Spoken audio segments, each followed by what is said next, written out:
Tu vis peut-être dans l'angoisse, dans l'anxiété, tu as la boule au ventre, tu as peur de prendre des décisions, tu sens que ton esprit est sans cesse en train d'imaginer le pire, c'est comme un fantasme sur tout ce qui peut arriver de pire tout autour de toi et pour toi, pour ta famille, pour tes enfants.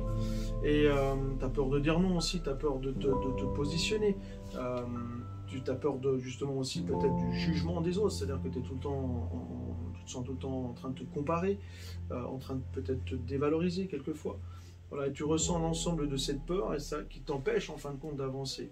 Alors dans cette vidéo, je vais te donner 5 actions thérapeutiques très concrètes à mettre en place à partir de maintenant pour te permettre à la fois de comprendre la peur, le sentiment, savoir gérer aussi l'ensemble de ces angoisses, de ces anxiétés qui sont reliées à la peur, à ce sentiment, et comment activer les actions pour t'en libérer. Quelles sont les 5 grandes actions à mettre en place de manière thérapeutique qui vont t'aider à te libérer de la sensation, du sentiment de peur. Et on se retrouve juste après ça pour le contenu, bien entendu. Allez, à tout de suite.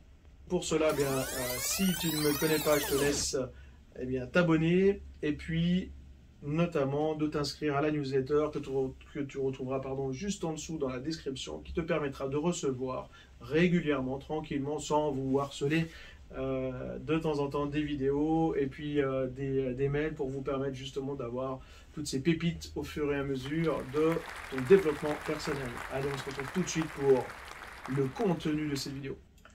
Le problème, c'est que depuis 1 an et demi avec le Covid, et puis toutes ces informations négatives que l'on a entendues à la télé, avec les médecins, les reporters, etc., et toutes ces informations liées à la peur, ce qui se passe, c'est que notre inconscient, ton inconscient, l'intègre, et c'est comme si toutes ces informations étaient renvoyées aussi à ta connexion intérieure, c'est-à-dire que si par exemple tu as vécu des traumatismes ou des peurs, ou peut-être quelque chose un peu violent, que ce soit un incident, un accident, ou tout simplement peut-être une relation un peu agressive, que ce soit avec tes parents, peut-être plus jeunes, le fait de revivre ces sensations d'angoisse, de peur, d'informations vraiment obnubilées sur ce sentiment-là, qu'est-ce qui se passe? Ça va redéclencher et retoucher, c'est-à-dire le déclencheur, on appelle ça, c'est-à-dire que dans ton inconscient, ce sentiment de peur s'est gravé,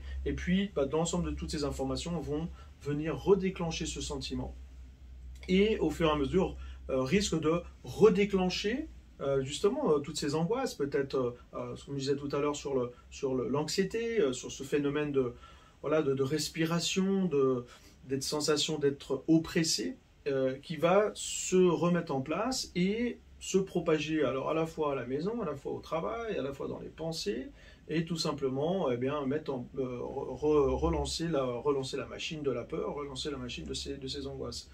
Alors, ça risque aussi de relancer toutes ces émotions à travers des visions, vraiment d'imaginer les choses, d'être comme un fantasme, comme je disais tout à l'heure, sur une sorte de fantasme du négatif, du pire, qui risque de t'arriver, de le ressentir aussi intérieurement, c'est-à-dire vraiment d'avoir des effets négatifs, tels que, en normal, on peut faire des cauchemars, on peut être apeuré, on peut être vraiment stressé, c'est-à-dire que cette peur, elle va nous mettre en mode alerte, en mode danger constamment.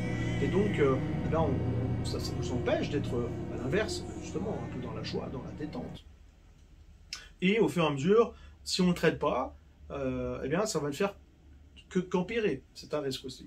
Alors, tu as peut-être déjà essayé justement de te détendre, tu fais peut-être du sport, tu essaies de faire un petit peu attention à l'alimentation, tu essaies de regarder les choses un peu plus positives aussi, ou alors tu essaies de te calmer, ça peut marcher un moment, et finalement, et peut-être au fur et à mesure, peut-être même redéclencher les choses de plus en plus négatives. Ou tout ce que tu fais, peut-être rien n'y fait, c'est peut-être pas suffisant.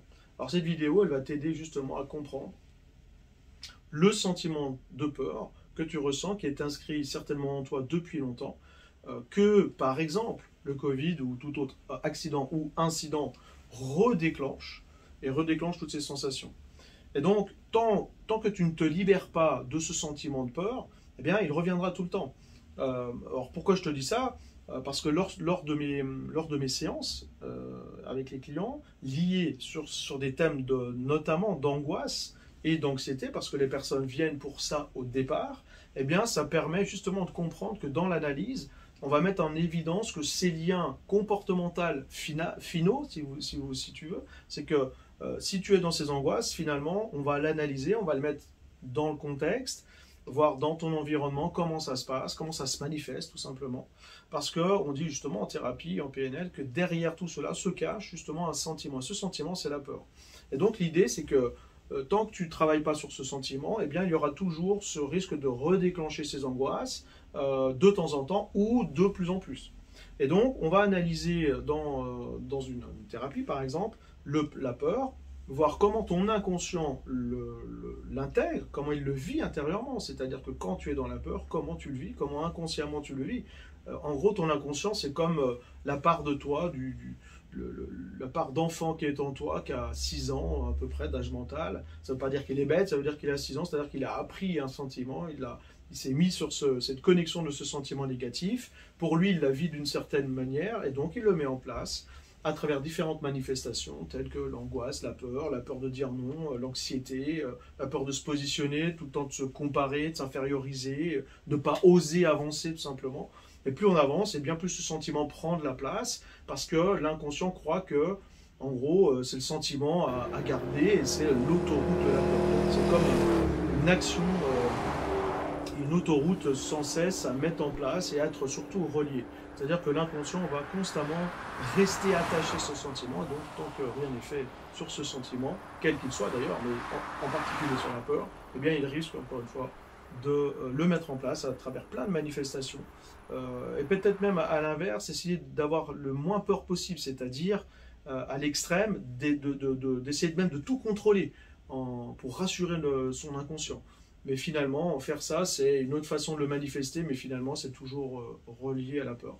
Donc, tant que tu n'interviens pas sur ce sentiment, eh bien, il risque de perdurer. Maintenant, je vais te donner, comme convenu, les 5 étapes, les 5 actions vraiment thérapeutiques à mettre en place à partir de maintenant pour t'aider justement, d'une part, à le comprendre, comme je viens de te le préciser juste auparavant, et à la fois pour activer les bonnes actions pour t'en libérer et reprendre la main sur ce sentiment, de manière à te sentir de plus en plus dans la joie, de plus en plus libéré, épanoui, et pour aller vers ces actions qui sont bonnes pour toi, et surtout dans un ressenti intérieur beaucoup plus positif. Alors, point 1, tu peux le noter, eh bien, c'est d'abord, c'est d'observer les comportements. Est-ce que tu es dans les angoisses? Est-ce que tu es dans une anxiété ou des sensations vraiment d'oppression, alors que ce soit dans la gorge, la peur, elle vient souvent se fixer dans la gorge, elle va travailler aussi sur le rein, notamment sur les intestins, donc on va avoir tous les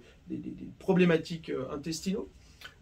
Est-ce que tu es dans une sorte de fantasme un peu négatif, où chaque fois tu imagines le pire, voilà, des situations les plus difficiles, tu ne sais pas dire non peut-être, tu as du mal à te positionner, tu repousses tout le temps un peu les choses, peut-être que tu dors mal, tu es un peu vraiment stressé, tu as vraiment une sensation d'être complètement en mode alerte, en mode danger. Tu as vécu peut-être un traumatisme, un accident ou un incident dernièrement, ou peut-être un ou plusieurs très puissants, très forts quand tu étais plus jeune, dans la zone de ta jeunesse, jusqu'à 12 ans environ.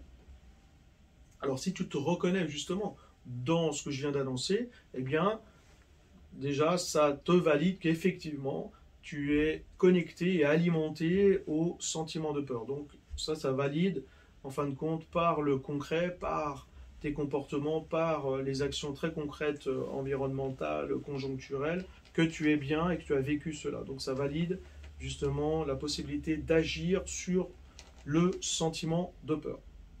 Donc la deuxième action à mettre en place, eh bien c'est pour moi de mettre en place une séance thérapeutique PNL, parce que c'est la plus impactante si elle est bien faite avec un maître praticien PNL qui va te permettre d'analyser l'ensemble de tes ressentis de peur, voir comment ton inconscient l'a vécu, qui permettra en troisième étape, justement en troisième action, de l'intégrer dans une hypnose pour permettre de rentrer dans ce lien négatif et le commencer à le désactiver. Donc ça, c'est important pour justement désactiver ces liens et donc permettre finalement, très concrètement, à la sortie de cette hypnose et dans les heures, les jours, les semaines qui viennent, eh bien, de te sentir moins connecté à cela, donc moins le ressentir à l'intérieur et de ressentir la peur comme un sentiment qui reste humain, hein, qui reste présent. On ne veut pas l'effacer parce que ça fait partie de nous, de cette richesse aussi de sentiments. Par contre, il sera comme un sentiment plus à l'extérieur qu'à l'intérieur de toi. Et quatrièmement, ce que je t'incite de faire aussi avec le thérapeute, l'hypnothérapeute notamment, c'est d'aller aussi stimuler une ressource positive, c'est-à-dire vraiment faire une hypnose aussi positive, de confiance en soi, vraiment de joie, c'est-à-dire à l'opposé de la peur. Donc l'opposé de la peur, c'est la joie. Et donc, par exemple, ou tout autre sentiment vraiment d'épanouissement, de plénitude, de sérénité, de paix intérieure, pour te permettre de renforcer, c'est-à-dire comme de te remplir d'énergie positive pour te donner de la ressource. C'est comme te brancher sur une batterie énergétique positive avec tout le système de représentation pour te permettre justement d'aller vers de plus en plus d'énergie positive. Et cinquième action importante que je te préconise, eh bien c'est, tu peux aussi travailler, voilà, moi je le fais aussi notamment en magnétisme, sur un accompagnement en phytothérapie. Je te mettrai en bas dans la description des liens qui te permettront d'acquérir certains produits, et même avant cela, je t'incite aussi de m'appeler justement si tu veux débriefer et faire un point sur ta situation, avec des plantes telles que le safran, voilà, les valérianes, voilà, plein de plantes comme ça, des complexes de plantes qui vont te permettre déjà naturellement d'apaiser le sentiment, parce qu'il y a un aspect médicinal, c'est-à-dire organique, hein, la peur elle va se fixer, notamment elle va bloquer le chakra 5, le chakra de la gorge, mais elle va aussi travailler sur les reins, donc elle va fatiguer les reins au fur et à mesure, et notamment aussi les intestins. Et donc on risque et tu risques d'avoir justement des problématiques intestinaux, c'est juste un dérèglement. Hein, voilà. Et donc les plantes au niveau médicinal vont aider justement à travailler, à nettoyer les organes, enlever l'acidité et permettre à l'organe de mieux fonctionner. Mais il y a aussi, au niveau phytothérapie, ça va bien au-delà de ça, c'est l'aspect symbolique, c'est-à-dire que les plantes aussi ont une symbolique, c'est-à-dire qu'une fois qu'elles sont intégrées dans le corps va ne va pas les prendre telles quelles, elle va aussi agir au niveau symbolique sur le sentiment de peur. Donc, notamment avec les fleurs de bac par exemple, avec certaines fleurs de bac qui sont spécifiques sur le sentiment de peur et qui vont, ou l'élixir d'urgence notamment, c'est vraiment, les angoisses sont trop importantes, qui vont vraiment te permettre eh bien, de moins le ressentir, d'être un peu déconnecté avec ce sentiment et de le laisser aussi partir, de se libérer aussi énergétiquement de la peur. Voilà, donc c'était les 5 actions importantes à mettre en place. Et si tu veux aller plus loin, eh bien, maintenant je te donne un petit exercice, allez, en plus cadeau, pour justement intervenir sur ta peur, sur tes angoisses. Alors tu as d'autres vidéos aussi sur la gestion des angoisses, sur les étapes, tu as d'autres hypnoses aussi sur ma chaîne qui te permettent de le faire. Mais je te donne un petit exercice à faire quand, par exemple, une angoisse, une anxiété arrive. Voilà, tu l'intègres, je vais noter le petit processus, tu le retrouveras dans la description. D'abord, quand tu sens que ça monte, voilà, comme cela, tout de suite tu fermes les yeux, première étape. Tu respires profondément, d'où aussi le fait d'aller sur la cohérence cardiaque. Pourquoi? Parce que l'angoisse, c'est l'augmentation aussi du cortisol, c'est-à-dire l'hormone du stress.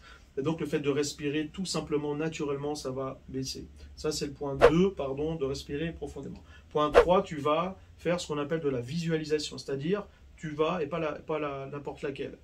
La visualisation ici, tu vas imaginer la plus belle ou le plus beau souvenir pour toi de joie, c'est-à-dire complètement à l'inverse de la peur, hein, c'est logique, où tu vas, dans ce plus beau souvenir, tu vas t'efforcer d'aller retrouver les images, d'aller retrouver les sons, d'aller retrouver les sensations, voilà, tout ce contexte-là, tu vois l'image, hein, il y en a peut-être une d'ailleurs qui te vient, il y en a peut-être même plusieurs, tu peux le faire, et ensuite, à chaque fois que tu vois tous ces éléments, donc le visuel, l'auditif, le kinesthésique, c'est-à-dire les sensations dans le corps, tu vas aller à ce moment-là, une fois que tu es bien dans cette situation, que tu la vois, tu la vis complètement, tu la laisses monter aussi, il y a peut-être de l'émotion, de paix, d'amour qui va arriver, de joie, et bien à ce moment-là, tu respires profondément et tu ancres, c'est-à-dire que tu vas appuyer sur ta poitrine en même temps que tu expires. C'est comme si toute cette énergie rentrait en toi pour aller ancrer, renforcer la ressource. Et tu refais, et à chaque fois que tu en auras besoin. Voilà, je te remercie de mettre en place l'ensemble de ces points que je viens de te préciser juste auparavant. N'hésite pas de prendre contact avec moi. Et si tu as aussi une autre technique, n'hésite pas aussi de la partager pour partager à tous les abonnés de la chaîne. N'oublie pas de t'abonner, de liker et de t'inscrire notamment à la newsletter pour obtenir des mails de temps en temps. Je ne vais pas vous embêter trop longtemps, tout le temps, une fois dans la semaine ou 2 fois par mois, quelque chose comme ça, pour avoir des petites pistes, des petites vidéos ou d'autres astuces supplémentaires qui ne seront pas forcément sur la chaîne YouTube ou sur les vidéos. Mets en place toutes ces actions et je reste à ton écoute pour répondre à tes questions. Et n'hésite pas à me mettre en commentaire justement s'il y a d'autres thèmes, s'il y a d'autres questions. Et n'hésitez pas à partager sur vos problématiques et aussi comment vous le faites très concrètement pour gérer ces peurs et sur quoi aussi, pose-toi la question sur quoi tu aimerais vraiment intervenir. Allez, bonne action, à bientôt, bye bye.